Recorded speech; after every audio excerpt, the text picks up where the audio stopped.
Teater Sanggar Prativi Jakarta dengan bangga mempersembahkan sebuah serial sandiwara radio.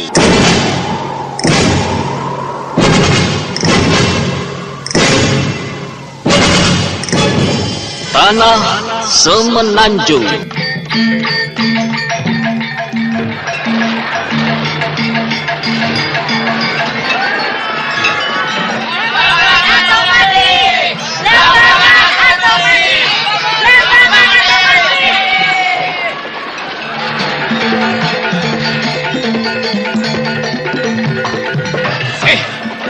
Gila itu Wong Agung Wilis yang dulu pernah dikatakan Mangku Ningrat. Ternyata dia masih hidup. Pardon. Kenapa bisa begitu, hei? Terhadap pribumi biadab kita orang bisa kalah. Mereka punya berdiri dari mana?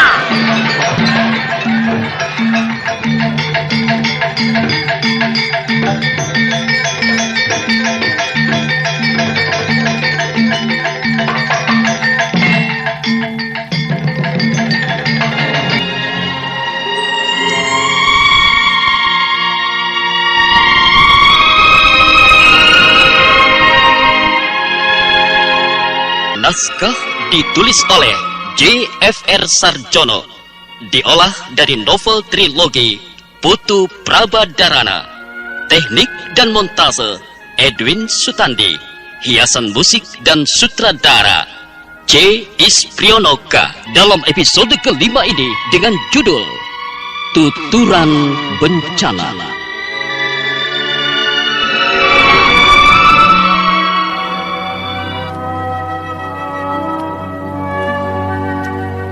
Saatnya sudah jauh melewati senja, namun Yistiani dan Ayu Tunjung masih saja bercakap-cakap perihal aneka macam hal sambil menunggu kembalinya Ayu Chandra dari Sumberwangi.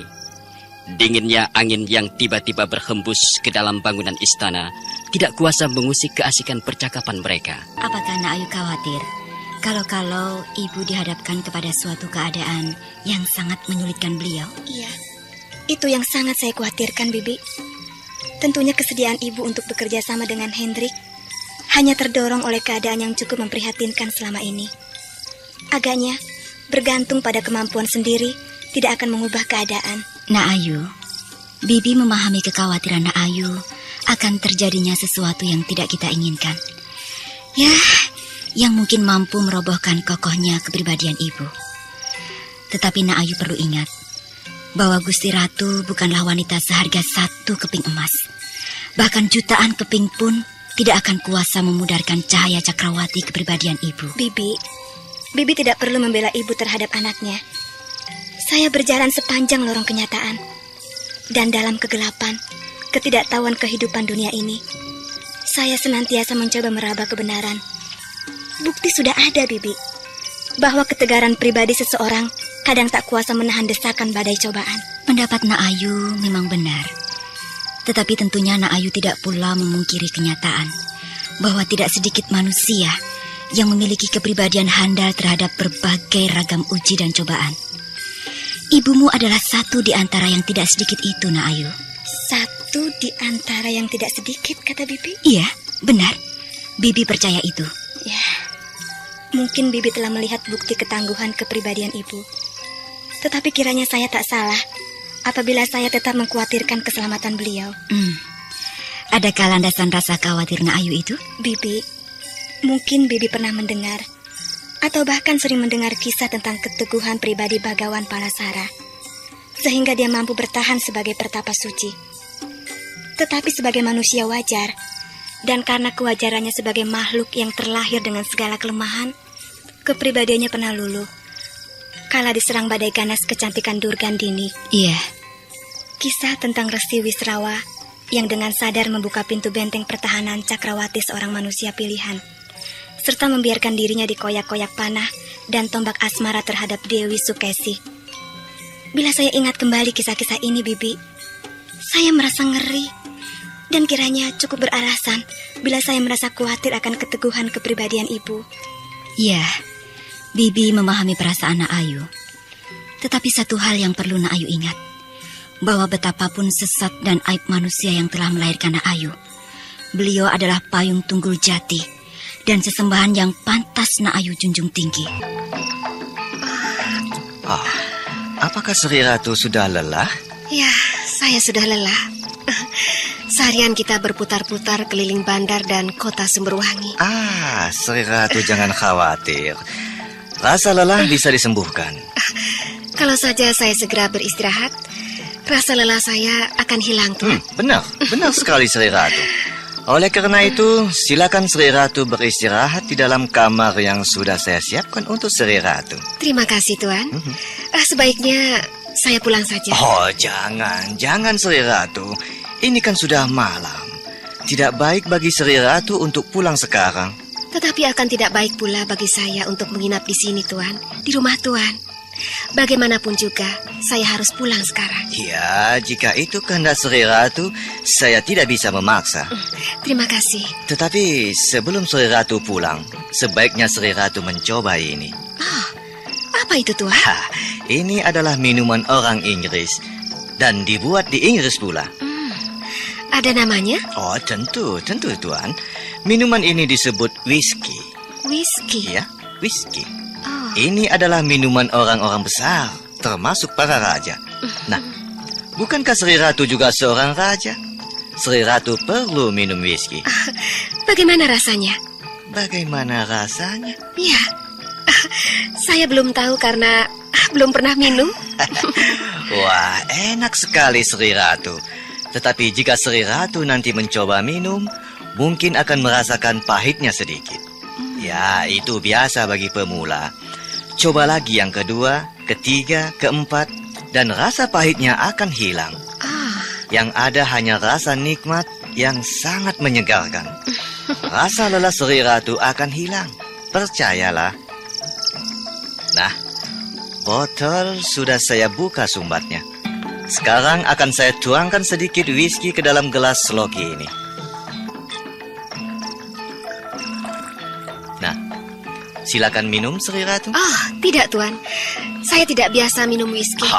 Tidak apa-apa. Saya tahu bahwa Sri Ratu belum pernah atau tidak biasa, tetapi akan menjadi biasa. Mari, silakan mencoba sedikit saja. Jangan mencoba banyak-banyak dulu.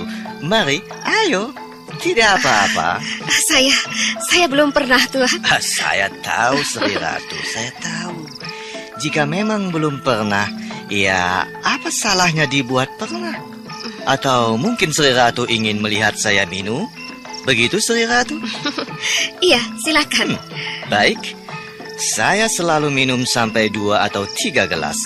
Nah, akan saya tuangkan dulu ke dalam sloki yang ini. Lihat Sri Ratu, saya akan meminumnya.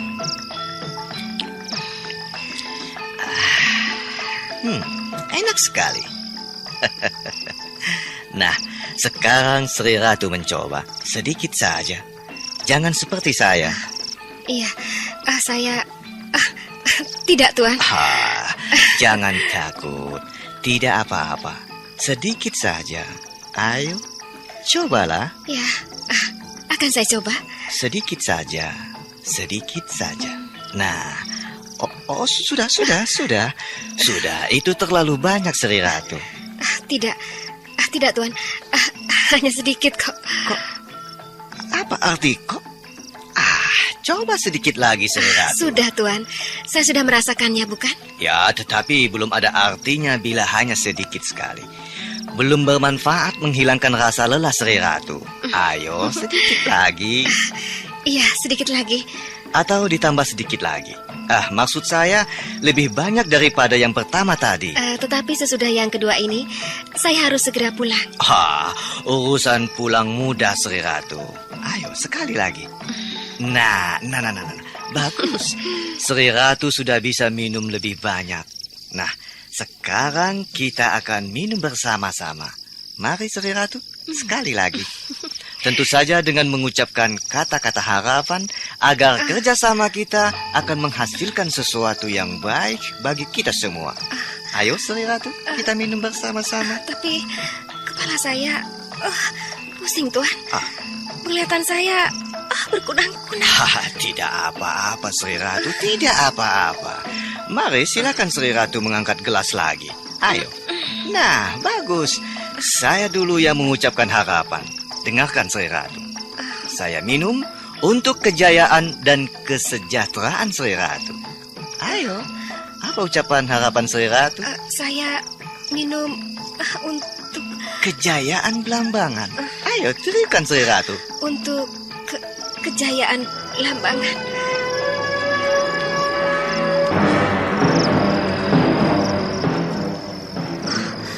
Tuhan, saya lemas.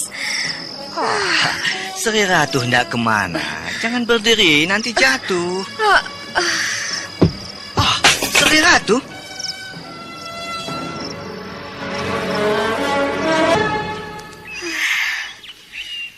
Ibu belum juga pulang, Bibi.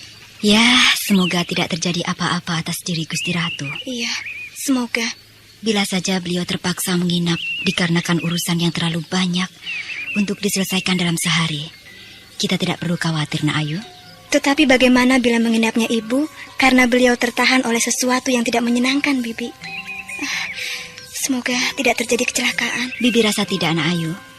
Dalam hal menunggang kuda, beliau sudah mahir. Kiranya jauh dari kemungkinan bahwa beliau terjatuh dari atas kuda dan terpaksa dirawat di rumah penduduk karena luka yang beliau derita. Sebenarnya, bahwasanya ibu belum juga pulang hingga lewat semalam bukanlah masalah, Bibi. Tetapi karena beliau berjanji hendak pulang pada hari yang sama. Dan hingga saat ini, beliau belum kembali. Saya menjadi gelisah.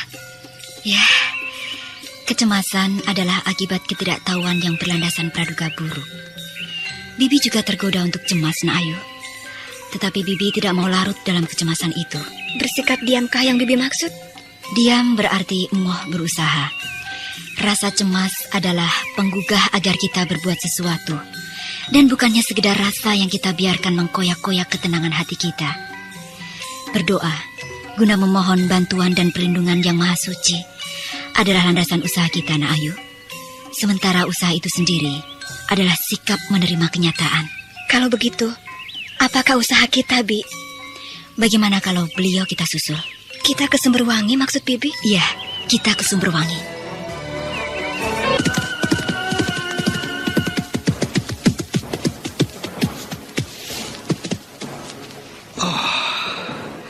Cukup lama aku meninggalkan Lateng untuk kembali ke Raung.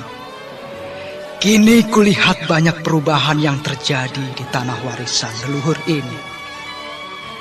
Menurut penjaga pintu gerbang tadi, tembok benteng yang baru-baru ini roboh karena gempuran meriam-meriam orang-orang Mengwi sedang dipugar oleh Henry, pedagang kaya berkebangsaan Inggris.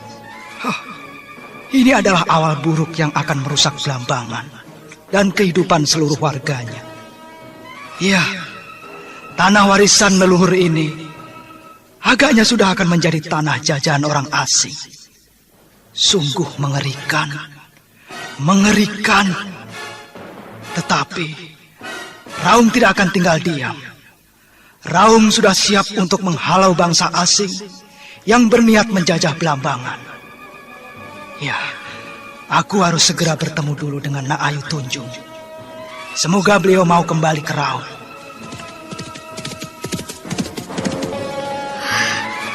Kalau tidak salah, dia adalah Tuan Baswi, Bibi. Ya, benar.